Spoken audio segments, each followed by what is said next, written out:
பெரிய ப்ராசஸ். அதுக்கு வந்து எந்த மெத்தடும் ஃபார்முலா இல்ல எதுவுமே கிடையாது. ஸோ அதுக்காக என்ன பண்றோம்னா தனித்தனியா ஒரு கேரக்டர் எடுத்து அதை வந்து செக்மெண்டேஷன் பண்றோம். ஸோ செக்மெண்டேஷன் பண்ணதுக்கு அப்புறம் இந்த மாதிரி வரும் உங்களுக்கு செக்மெண்டேட். ஒவ்வொரு கேரக்டர் நீங்க தனித்தனியா செக்மெண்ட் பண்ணி உங்களோட மெமரியில வந்து நீங்க ஸ்டோர் பண்ணிக்கீங்க. ஸோ செக்மெண்ட் பண்ணதுக்கு அப்புறம் உங்களோட இமேஜ் வந்து இந்த மாதிரி இருக்கு, வரிசையா வருது. ஸோ நெக்ஸ்ட் என்ன பண்ணீங்கன்னா நீங்க அதுல இருக்க அது செக்மெண்ட் பண்ணதுக்கு அப்புறம் உங்களுக்கு கேரக்டர் வந்து கிளியரா இருக்காது. ஏன்னா அது வந்து கல்லோட சேர்ந்து இருக்கிறதுனால அதுல இருக்கிற டஸ்ட் இல்ல இதெல்லாம் சேர்ந்து இன்னும் இதா இருக்கு. அதனால நம்ம என்ன பண்ணணும்னா இன்னும் அதுல வந்து ஒரு ஃபில்டர்ஸ் யூஸ் பண்ண நிறைய ஃபில்டர்ஸ் இருக்கு. நம்ம நீங்க இன்ஜினியரிங் படிச்சிட்டீங்கன்னா உங்களுக்கு தெரியும் நிறைய low pass filter, VNR filter, adaptive filter, நிறைய ஃபில்டர்ஸ் இருக்கு. ஸோ அந்த ஃபில்டர்ஸ் யூஸ் பண்ணி இதுல இருக்கிற நாய்ஸை வந்து இன்னும் மேக்ஸிமம் வந்து நம்ம வந்து ரிமூவ் பண்ணணும். ஸோ ரிமூவ் பண்ணீங்கன்னா உங்களுக்கு என்ன ஆகும்னா இன்னும் கொஞ்சம் அந்த இது வந்து கிளியரா கிடைக்கும். அந்த எட்ஜஸ் வந்து இன்னும் நல்ல கிளியரா இருக்கும். ஃபர்ஸ்ட் வந்து நீங்க செக்மெண்ட் பண்றீங்க கல்வெட்டுல இருக்கிற இமேஜை, டோட்டல் இமேஜை வந்து செக்மெண்டேஷன் அல்காரிதம் யூஸ் பண்ணி தனித்தனியா பிரிக்கிறீங்க. ஸோ பிரிச்சதுக்கு அப்புறம் உங்களுக்கு கல்வெட்டுல இருக்க எழுத்துக்கள் வந்து இந்த மாதிரி வருது. ஸோ அந்த எழுத்துக்களை வந்து இன்னும் வந்து கிளாரிட்டியை வந்து இம்ப்ரூவ் பண்றதுக்காக என்ன ஆகுதுன்னா நம்ம வந்து ஃபில்டர்ஸ் அப்ளை பண்றோம். ஸோ ஃபில்டர்ஸ் அப்ளை பண்ணி அதோட எட்ஜை வந்து இன்னும் நல்லா ஷார்ப் ஆகிறோம். ஸோ இப்போ வந்து நம்மளோட எட்ஜ் டிடெக்ஷன் வேற எதுவும் இல்லை. நம்ம முகம் இருக்கு. ஸோ முகத்துல வந்து இப்போ புருவங்கள்லாம் இருக்கு. ஸோ புருவங்கள்லாம் இல்லைன்னா உங்களுக்கு உங்களோட முகம் வந்து அந்த அளவு அழகா இருக்காது. ஸோ இன்னும் அதனால கேரக்டர் வந்து தெளிவா கொண்டு வரதுக்காக நம்ம வந்து எட்ஜ் டிடெக்ஷன் போறோம். ஸோ இன்னும் அதுக்காக நம்ம வந்து இமேஜ் ப்ராசஸிங்ல வந்து ஸ்ட்ரக்சரல் ப்ராப்பர்ட்டின்னு ஒன்று இருக்கு ஒவ்வொரு கேரக்டருக்கும். ஸோ அந்த ஸ்ட்ரக்சரல் ப்ராப்பர்ட்டி யூஸ் பண்ணி கல்வெட்டுல இருக்கிற எழுத்துக்களை இன்னும் வந்து நம்ம ஷார்ப்பா கொண்டு வரோம். காலை வணக்கம். என் பெயர் தான். ப்ராஜெக்ட் வந்து பாத்தீங்கன்னாக்கா இந்த கல்வெட்டுல இருக்கக்கூடிய எழுத்துக்களை வந்து இப்போ இருக்கிற பாமர மக்களுக்கும் பயன்படக்கூடிய அளவுக்கு வந்து நாங்க அந்த எழுத்துக்களை வந்து இப்போ இருக்கிற மாடர்ன் டேட்டாவா வந்து நாங்க மாத்துறது தான் எங்களுடைய ப்ராஜெக்ட். என்னுடைய நண்பர் அவர் சொன்னது போல வந்து நாங்கள் வந்து ஒரு இமேஜை வந்து ஒரு நுண்ணியல் கேமரா மூலமாக நாங்கள் அதை படம் பிடித்து அதை வந்து இப்போ மாடர்ன் டெக்ஸ்டாக எதற்காக நாங்கள் இப்படி பயன்படுத்துகிறோம் என்றால் பழங்காலத்தில் இருக்கக்கூடிய அனைத்து குறிப்புகளும் கல்வெட்டுகளில் எழுதப்பட்டவை. அவை அனைத்தும் ட்ரெயின்டு பர்சனல்ஸ் என்பவர்கள், அதாவது தேர்வு செய்யப்பட்ட தேர்ந்தெடுக்கப்பட்ட கலைஞர்கள் மட்டும்தான் அதில் படிக்க முடியும். ஆனால் இப்பொழுது எங்களுடைய ஐடியா என்னவென்றால், எங்களுடைய தீம் என்னவென்றால் பாமர மக்களும் பழங்கால குறிப்புகள் அனைத்தையும் வந்து தங்களால் படிக்க முடியும். அதனால எங்களுடைய மெயின் ப்ராஜெக்ட். சோ என்னுடைய நண்பர் சொன்ன போல நம்ம இன்புட் இமேஜ் எடுத்துட்டு அந்த இன்புட் இமேஜ் ப்ரீ ப்ராசஸிங் பண்றோம். Preprocessing is nothing but என்ன பண்ணணும், ஒரு இமேஜ் ஒரு ஸ்டாண்டர்ட் இமேஜ் சைஸ் ஃபார்மேட்டுக்கு நம்ம வந்து கொண்டு. ஏன்னா ஒரு எழுத்துக்களும் பாத்தீங்கன்னாக்கா ஒரு சைஸ்ல இருக்கும். அந்த ஒரு சைஸை வந்து ஒரு ஸ்டாண்டர்ட் சைஸ் ஃபார்மேட்டுக்கு நம்ம கொண்டு வந்துடும். பொறுத்தும் அளவுக்கு ஸ்டாண்டர்ட் சைஸ் ஃபார்மேட்டுக்கு நம்ம ஃபர்ஸ்ட் கொண்டு வந்துடும். ப்ரீ ப்ராசஸிங் முடிந்ததுக்கு அப்புறமாக நமக்கு செல்வது வந்து செக்மெண்டேஷன். செக்மெண்டேஷன் என்பது என்னவென்றால் பிரித்து எடுப்பது. எழுத்துக்களை நம்ம ஒவ்வொன்றாக பிரித்து எடுக்கிறோம். எப்படி பிரித்து எடுக்கிறோம் என்றால் ஃபோர்கிரவுண்ட் இமேஜ், பேக்ரவுண்ட் இமேஜ் என்பார்கள். பேக்ரவுண்ட் இமேஜ் என்பது நமக்கு தேவையற்ற ஒன்று. ஃபோர்கிரவுண்ட் இமேஜில் வந்து நமக்கு தேவையான இன்ஃபர்மேஷன் வந்து ஃபோர்கிரவுண்ட் இமேஜில் இருக்கிறது. So segmentation foreground image and background இமேஜாக நம்ம பிரித்து நம்ம ஃபோர்கிரவுண்ட் இமேஜில் இருக்கக்கூடிய யூஸ் கண்டென்ட் மட்டும் நம்ம எடுத்துக்கொள்கிறோம். சோ நாம எடுத்துக்கொள்ள segmented images, craft images like this. இந்த கிராப்ட் இமேஜ்ல இருந்து ஒவ்வொன்றாக நம்ம பிரித்து எடுத்த எழுத்துக்கள். ஏன் நம்ம ஒவ்வொன்றாக பிரித்து எடுத்துக்கிறோம் என்றால் இந்த ஒவ்வொன்றும் டேட்டா பேஸில் இருக்கக்கூடிய வேரியஸ் செஞ்சுரி நூற்றாண்டுகளில் இருக்கக்கூடிய எழுத்துக்களுடைய கம்பேர் செய்யப்பட்டு அது பின் உணரப்பட்டு அது மாடர்ன் டெக்ஸ்டாக மாற்றப்படுகிறது. சோ நாய்ஸ் ரிமூவல் என் நண்பர் சொன்னது போல கல்வெட்டுகளில் பார்த்தீர்கள் என்றால் கல் வந்து ஒரு பிளெயின் சர்ஃபேஸா இருக்காது, யூனிஃபார்மா இருக்காது. அதுல வந்து பாத்தீங்கன்னாக்கா வந்து ஏரியஸ் இது இருக்கும். சோ அதுல எழுத்துக்கள் செதுக்கப்பட்டது வந்து ஒரு நாய்ஸ் இது எல்லாமே இருக்கும். அந்த நாய்ஸ் வந்து பாத்தீங்கன்னாக்கா வந்து நமக்கு ஒரு தெளிவான ஒரு வடிவமைப்பே தராது. சோ அந்த தெளிவான வடிவமைப்பு நமக்கு வேணும்னா சுத்தி இருக்கக்கூடிய அந்த நாய்ஸ் எல்லாத்தையும் வந்து நம்ம ரிமூவ் பண்ணிடுறோம். சோ நாய்ஸ் ரிமூவ் பண்ண பாத்தீங்கன்னாக்கா நமக்கு வந்து இமேஜ் வந்து நமக்கு இப்படி இருக்கு. சோ இனிஷியலா முன்னாடி பார்த்த போது இமேஜ் வந்து இப்படி இருக்கு.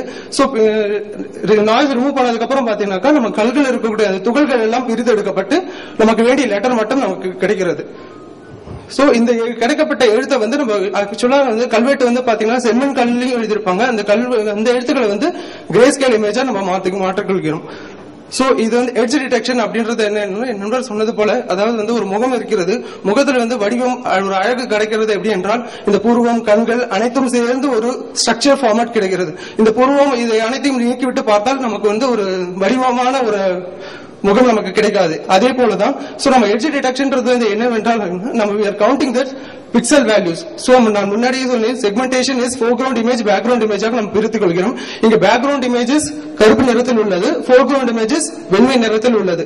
இந்த வெண்மை நிறத்தில் உள்ள இமேஜ் மாத்திரம் தான் நமக்கு தகவல் தரக்கூடிய இமேஜ். இந்த வெண்மை நிறத்தில் இருக்கக்கூடிய இமேஜை நாம் அந்த ஒவ்வொரு பிக்சல் வேல்யூ எல்லாத்தையும் வந்து நமக்கு எண்ணிக்கொள்கிறோம். அந்த மொத்த எழுத்துக்களின் எண்ணிக்கை வந்து 117. இந்த 117 உள்ள இந்த கவுண்ட் வந்து நம்ம வந்து டேட்டா பேஸோட கம்பேர் பண்ணி பார்க்கிறோம். இது எந்த எழுத்தோட பொருந்துகிறதோ அந்த எழுத்து வந்து நமக்கு மாடர்ன் எழுத்தாக கிடைக்கிறது. உதாரணமாக நமக்கு கிடைக்கக்கூடிய அவுட்புட் இமேஜ் வந்து பாத்தீங்கன்னாக்கா நம்ம எடுத்திருக்க இன்புட் இமேஜ் வந்து இது இப்போ இருக்கக்கூடிய 20ஆம் நூற்றாண்டுடைய எழுத்துக்கள் வந்து ஈயாக தென்படுகிறது. இது எப்படி என்றால் இப்போ நீங்கள் கேட்கலாம் இது எப்படி நீங்க வந்து ஈன்னு சொல்றீங்கன்ட்டு. நீங்க மறுபடியும் வந்து டேட்டா பேஸ்ல நீங்க பாத்தீங்கன்னா இதோட ஆதாரம் இருக்கு 6ஆம் நூற்றாண்டுல இருந்து 8ஆம் நூற்றாண்டு வரை. அதுக்கு முன்னாடி வந்து 2nd நூற்றாண்டுல இருந்து 4ஆம் நூற்றாண்டு பாத்தீங்கன்னா வெறும் ஒரு 3 டாட் தான் ஈக்கு. அந்த கல்வெட்டுகள் வந்து எங்களுக்கு கிடைக்கல. 6ஆம் நூற்றாண்டு முதல் 8ஆம் நூற்றாண்டு வரை ஈய வந்து கல்வெட்டுல வந்து இப்படிதான் எழுதியிருக்காங்க. இப்போ வந்து நீங்க ஈஸியா ஐடென்டிஃபை பண்ணலாம் இந்த மாதிரி எழுத்து வந்து கல்வெட்டுல இருந்தா இது வந்து கண்டிப்பா ஈயா தான் இருக்குங்கிறது. நாங்க வந்து 8ஆம் நூற்றாண்டுல இருக்கிற உயிரெழுத்து மெய் எழுத்து இரண்டையுமே வந்து சேர்த்து வந்து நாங்க எழுதியிருக்கிறோம். 8ஆம் நூற்றாண்டில் உள்ள உயிரெழுத்து மெய் எழுத்து இரண்டையுமே வந்து நாங்கள் எங்களுடைய மென்பொருளை பயன்படுத்தி ரெகக்னைஸ் பண்ணிருக்கிறோம். ஃபர்ஸ்ட் வந்து இது வந்து 8ஆம் நூற்றாண்டு அதனுடைய மாடர்ன் கேரக்டர் இப்போது நீங்கள் யூஸ் பண்ணும் எழுத்து ஆ. நெக்ஸ்ட் வந்து ஆ, இ, இ, உ, உ, ஏ, ஏ. அடுத்தது வந்து ஐ கிடையாது. நெக்ஸ்ட் ஓ, ஓ, அவு கிடையாது. நெக்ஸ்ட் அடுத்தது வந்து காங்கா சாங். நீங்கள் வந்து இதை வந்து ஆர்கியாலஜிக்கல் டிபார்ட்மெண்ட் பீப்புள் வந்து எல்லா கேரக்டர்ஸுமே வந்து ரெகக்னைஸ் பண்ணுவாங்க. ஏன்னா அவங்களுக்கு வந்து தெரியும், அவங்க அந்த ஃபீல்ட்ல இருக்காங்க, அவங்களுக்கு வந்து எல்லா செஞ்சுரி லெட்டர்ஸும் வந்து தெரியும். இன்னைக்கு வரை நீங்க பாத்தீங்கன்னா அவங்களுக்கு வந்து எந்த சாப்ட்வேரும் கிடையாது. அவங்க பட் கல்வெட்டு கிடைச்சுன்னா அதோட என்ன மீனிங்கிறது வந்து ஈஸியா சொல்லிடுவாங்க. ஏன்னா அவங்களுக்கு வந்து அந்த லெட்டர்ஸ் பத்தி ஃபுல் டீடைல்ஸ் வந்து தெரிஞ்சதுனால சொல்றாங்க. அது தெரியாத ஒருத்தர் வந்து சொல்ல முடியாது. பட் நீங்க வந்து ஆர்கியாலஜி டிபார்ட்மெண்ட் நீங்க இந்த சாப்ட்வேர் யூஸ் பண்ணீங்கன்னா நீங்க வந்து வெறும் இமேஜ் கிடைக்கிற இமேஜை வந்து நீங்க வந்து கம்ப்யூட்டர்ல நீங்க கொடுத்தீங்கன்னா போதும், அதே ப்ராசஸ் பண்ணி அது எந்த செஞ்சுரி டேட்டா அது எப்படி ரெகக்னைஸ் பண்றோம் என்ன லெட்டர்ஸ்ங்கிறத வந்து ஈஸியா சொல்லிடும். இது தொல்பொருள் ஆராய்ச்சி நிறுவனங்களுக்கு மட்டுமல்ல, அதாவது வந்து பாத்தீங்கன்னா பழங்காலத்தில் வந்து மருத்துவ குறிப்புகள் அனைத்தும் வந்து கல்வெட்டுகளில் ஓலைச்சுவடிகளில் தான் எழுதப்பட்டிருக்கும். அவை அனைத்தும் நம்மளால் வந்து படிக்க இயலாது. அதாவது பாமர மக்கள் நம்ம இப்போ வாழ்ந்து கொண்டிருக்கும் நம்மளால் அதை படிக்க இயலாது. அது எல்லாமே வந்து பயன்படக்கூடிய வகையில் அந்த கல்வெட்டுகளில் எழுதப்பட்ட எழுத்துக்கள், ஓலைச்சுவடிகளில் எழுதப்பட்ட எழுத்துக்கள் அனைத்தும் வந்து மாடர்ன் டெக்ஸ்டாக இப்ப நாம் படிக்கக்கூடிய அளவுக்கு அதை மாற்றிக்கொள்ளப்படுகிறது.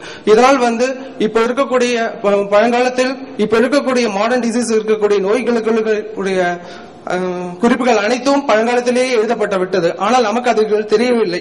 ஏன் தெரியவில்லை என்றால் அந்த காலத்தில் வாழ்ந்த வீட்டுக்கு ஒருவர் நல்ல தேர்வாளர்கள் மட்டுமே அவர்கள் மட்டுமே அது படிக்க முடியும். அப்படிப்பட்டவர்கள் ஒரு சிலரே நம்ம நாட்டில் இருக்கிறார்கள். இது எங்களுடைய நோக்கம். இது வந்து பயன்பட்டால் நம்ம இந்தியா நம் தாய்நாடானது இந்த துறையில் வளர்ச்சி பெற்றால் நாம் அனைத்து நாடுகளுக்கும் பல குறிப்புகளை நாம் தெரிவிக்க இயலும்.